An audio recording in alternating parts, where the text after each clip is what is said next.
Welcome back to Drive Your Thoughts podcast. I'm your host, Master Coach Carrie Marshall, and it's time to go after those goals. Yeah, whether ready or not, life's coming hard, no breaks, no stop. And if you put me on the spot, don't get it twisted, I never drop. If you feel a bit out of control and out the box, here's a way that you could drive your thoughts. Turn this podcast on, it's a lock. Carrie Marshall on the clock. What's up? I'm Carrie Marshall, and today I want to talk to you about this really weird thing that happens with goals. It's called the in-between.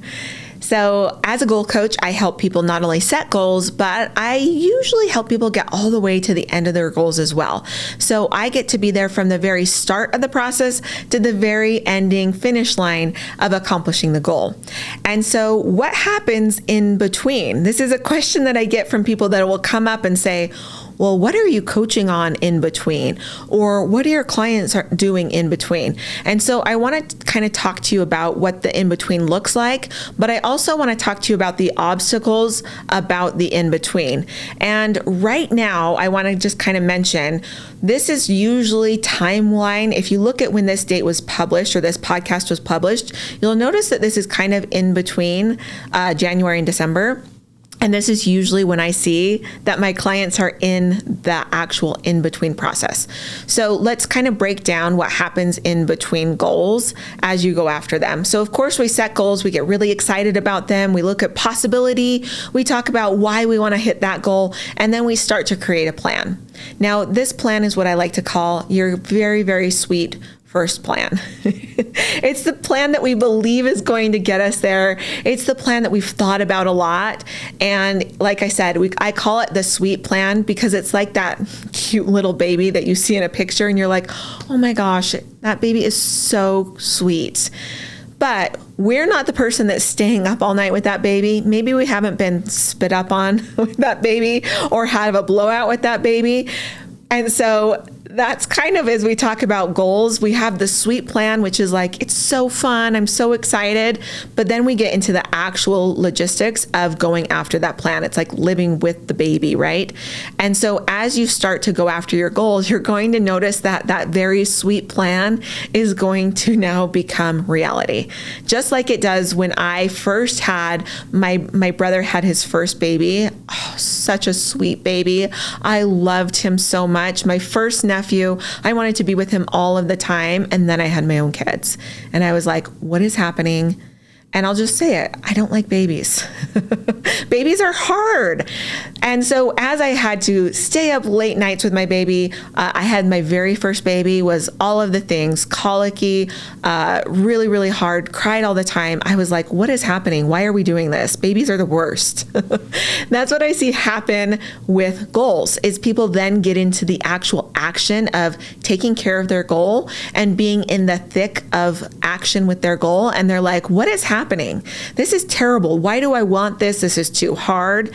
And so we actually go from that transition of this is sweet and I love it and it's so amazing to, like I said, in the weeds with the goal. And so that is what the in-between is going to look like. It's going to look like a lot of action. We're going to want to adjust and adapt quickly, but we also need to be taking in and doing a lot of action repetitively so that we get data. So why is data so important? Because we want things that are actually going to help us be able to look at things analytically and not just emotionally. As a goal coach and as a master certified coach who actually is trained in talking about emotion, I love emotion and I love talking about how emotion can drive us into action. But I also know that emotion can be very finicky because our emotion is always tied to our thoughts.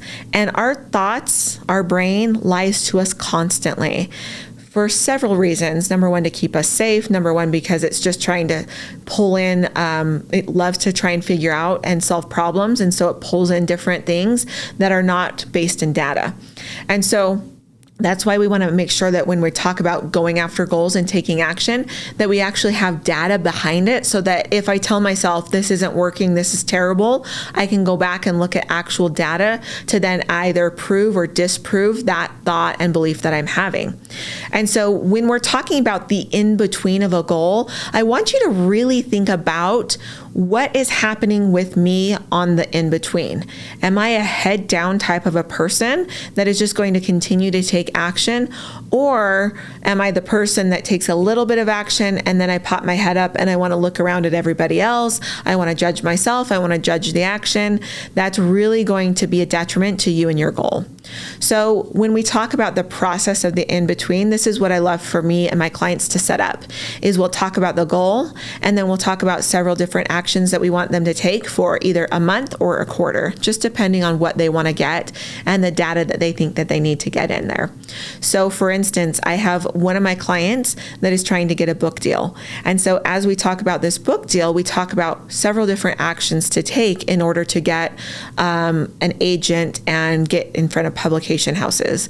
So as we talk about this, we want to not only look at the actual offers that are going out, but then how much interest he has coming back in. And so we have actual data points. Now, I think I've talked about this before, but I have to mention it again because it matters so much as we're going after goals, and that's checkpoints. You've heard me talk about them before, but I really want to dial in and talk about it in detail today, because checkpoints are one of the best things that I've done creating success in my own life. So a checkpoint essentially means that you're going to put a date on the calendar that you're going to just say to yourself, okay, this is a checkpoint date for getting a book deal.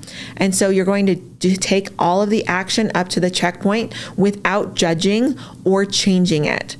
And so let's say that you've decided to go a month into your goal, and you're going to say, I'm going to throw $50 a month at this Facebook ad or split test. A split test basically means that you're just doing an A/B test to see which one's going to work. So let's say you tell yourself, I have a month of Facebook ads. I'm going to do $50 to both A and B. I'm going to split test a Facebook ad for a month. And then at that time, I'm going to have a checkpoint. Well, up until that time, you are absolutely going to put $50 a day into split test A and split test B. Why is this important? Because our brain is going to throw crap at you the entire 30 days. You're going to wake up in the middle of the night and be like, well, what if I change this? Or what if I change that? But you want to make sure that once again, you're getting the data behind it so that at that checkpoint, you can decide for yourself, is it worth it? What needs to be adjusted and adapted, and then absolutely implemented quickly. So remember that checkpoints don't have to be a month or a quarter. Maybe you decide to get just enough data for 2 weeks of this Facebook ad. But remember that you're not going to change anything until the checkpoint. At the checkpoint is when you're going to allow your brain to do all of the drama, bring up all of the crap that comes along with it to say, why isn't it working? What is working? What is happening here? But then we're also going to not only bring the drama, but we're going to bring the data. So at a checkpoint, that is what we're doing. Drama and data together are going to actually help you create a plan where you can adjust and adapt. So the drama might be, it's not working, this is hard, that I spent too much money. Drama is always going to be happening and we want to listen to it, but then we're going to go back to the data. If I can see that I have maybe push the split testing, maybe one of them is failing, but I am having a great success or click-through rate with option B, then I can actually tell myself, okay, it's not working, just ad number A isn't working. Can you see the difference there of when I bring drama and data together? I'm going to have a different conversation with myself. And so that's why checkpoints are so important, because we want to bring the drama, but we also want to bring the data so that we can have a conversation that's going to actually create some awareness for us. So let's go back to the in-between. So we're in this space of in-between. We're taking action. We're setting checkpoints. That's really important. And then we're adjusting, adapting, and implementing quickly. So I just talked to one of my clients this morning. I love coaching in the morning, by the way. Shout out to all my morning people. But I was coaching my client this morning and she said something really interesting. She's taking all of this action towards her big goal. And she said, number one, I'm stuck with where I'm at, creating this monthly income. She's like, I'm stuck at this very, very stagnant place. And then she said, I feel like I'm in the classroom and Ferris Bueller's Day Off saying, Bueller. And I was like, oh, it's like the Bueller effect. She's like, yes, I feel like I'm taking the action without getting the results.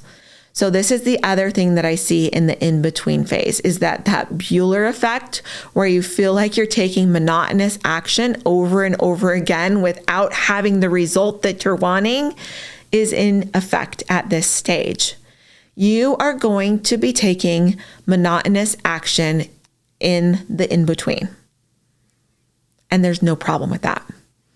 If you can really rely on your checkpoints, I want to kind of offer that the in-between is going to be monotonous. You are going to have to take monotonous action, but that does not mean that the results are not coming.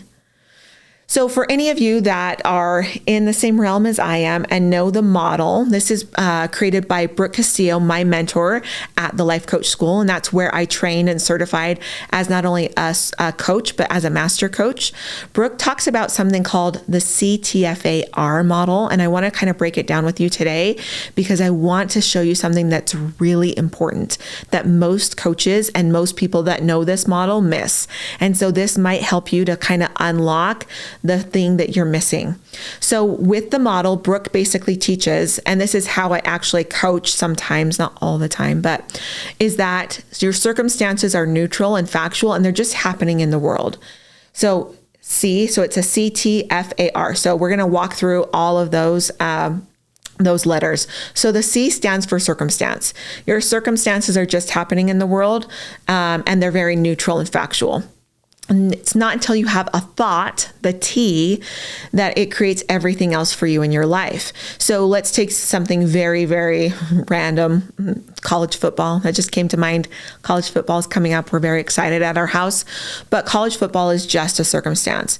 Now, what thought did I just share with you? We're really excited about the start of the season in our house. That's my thought. So you might be thinking when I said college football, like, why is she talking about sports again? That might come up for some of you. Now that's your thought. Okay. So notice the difference between my thought and your thought. So your thought is going to create your feeling, and that's the F in this model. So when I say we're really excited about it in our house, that creates happiness for me. I'm really excited. So I get excited. If you're watching this on YouTube, you'll even notice that every time I say it, I smile. So that creates a feeling. Now, when you have a feeling, every action, inaction, or reaction that you have is going to be based on that feeling that you have, which is the A line in the model. And then any action, inaction, or reaction that you have is going to create the result that you have in your life. So when I say to everyone, college football, and I say we're really excited about that, that creates happiness for me, the feeling line. And from that space, whenever I think about that, I start to think about all of the things that we're excited about for college football. I think about the football schedule. I think about traveling for football. I think about tailgates are a big part of football, the college football scene for us. I think about that. I start to think about all of these things that get me excited about the season, which then leads to what? More excitement and probably more of a plan to get excited for college football season, which is the result that I'm creating for myself. Okay, so that's the breakdown of the model. So why does that matter? Now, here's what I want to offer for all of you is that oftentimes what we're doing is when we're going after a goal is we're getting down and we're going, see the circumstance, the goal that you want to have, the T, the thoughts that you have that are driving your feelings, which are driving your actions. Now, when we talk about the in-between, what I want to offer you is that you are going to be in that A line, the action line, for a very long time. Your result line is not going to happen quickly. And so as you look at the model, just remember, and this is the missing piece that most people miss, is that they think that that model, that CTFAR, is happening continuously and that their results are instantaneous. And what I want to offer you is that that is not the case.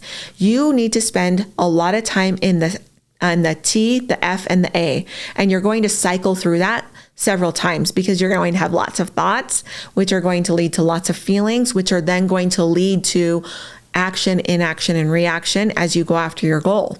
And so the result line that you're wanting to create is not going to happen just because you take 3 actions. You don't get to become a millionaire just by taking 3 actions because you felt lit up and because you thought, I want to do this.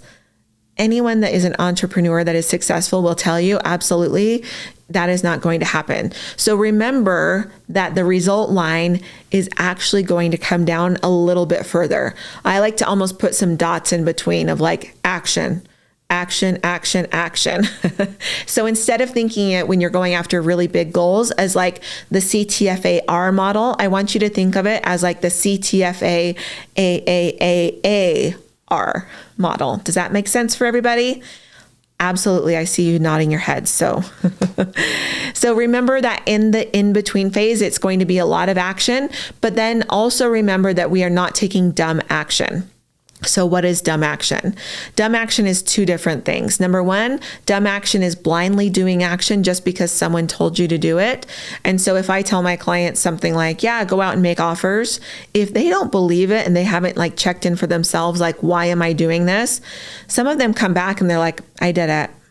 Like, it's like a checkpoint and I'm like, or check mark. And I'm like, okay, well, what happened? Well, I did it. So I should have it. I should have the accomplishment done. That's not going to happen. So make sure that you're not taking dumb action, meaning that you don't know why you're doing it.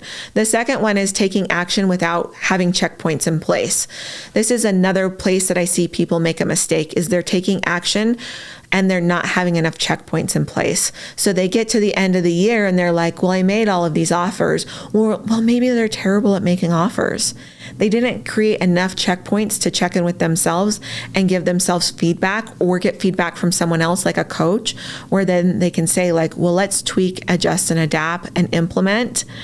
And so make sure that you're not taking dumb action by either blindly doing it or taking it for too long without those checkpoints in place. I promise you that the in-between does actually end up ending at some point. There is an end point to your goals. I had one of my clients that just accomplished a really big goal. And at the end of it, he said, I'm kind of missing the in-between. Of course, he's going to set another goal, but it was fascinating to hear him say that in the thick of the in-between was where he felt like he was the most lit up. It was also maybe the most frustrating part, but he said that it wasn't in that sweet stage that he missed. He said, what I actually miss is not that sweet stage that you talk about at the beginning of like creating that sweet goal that's going to, be like that amazing baby picture or nephew, our first nephew that we meet. But it's going to be that in-between phase that we learn, we grow, and we actually put ourselves up against these really big obstacles to see what we're made of. That is actually where we get lit up and we figure out who we are. And that's the fun process. So if you're in the Bueller phase right now, if you feel like you're setting out all this action and that there's no reaction happening, there's no result in your life, what I want to just kind of offer at the very end of this is that that's okay. It's okay to be in the in-between, but I want you to believe that the result is absolutely going to happen for you. We just need to adjust and adapt and create those checkpoints, stop taking dumb action, and then go out and remember that it's up to us to create a space where we can take action from a great thought and feeling that we're having, and then go after those goals that we want to accomplish. I can't wait to talk to you more about this. I'd love to have this conversation with you over on Instagram. I love creating content over there on Instagram. And one of the most fun things that I've been doing recently is having all of you write me questions, whether it's in a DM or you'll see my Ask Me Anything that pops up very frequently. Remember to just write in right there, because I've been doing reels that have been really fun and been helpful for a lot of people. So if you have questions about the in-between, go ahead and come on over to to Drive Your Thoughts Coaching, underscores on all of it. Drive Your Thoughts Coaching. Send me a message or go ahead and reply in that Ask Me Anything, and we'll start to create reels so that you can get your specific or questions answered. I'll see you next time on Drive Your Thoughts Coaching. Bye. Thanks for listening to this podcast episode. If you're ready to get in the driver's seat of your own life, you can come and follow me at Drive Your Thoughts Coaching on Instagram, or come and see more ways to work with me at driveyourthoughts.com. Yeah, whether ready or not, life's coming hard, no breaks, no stop. And if you put me on the spot, don't get it twisted, I never drop. If you feel a bit out of control and out the box, here's a way that you could drive your thoughts.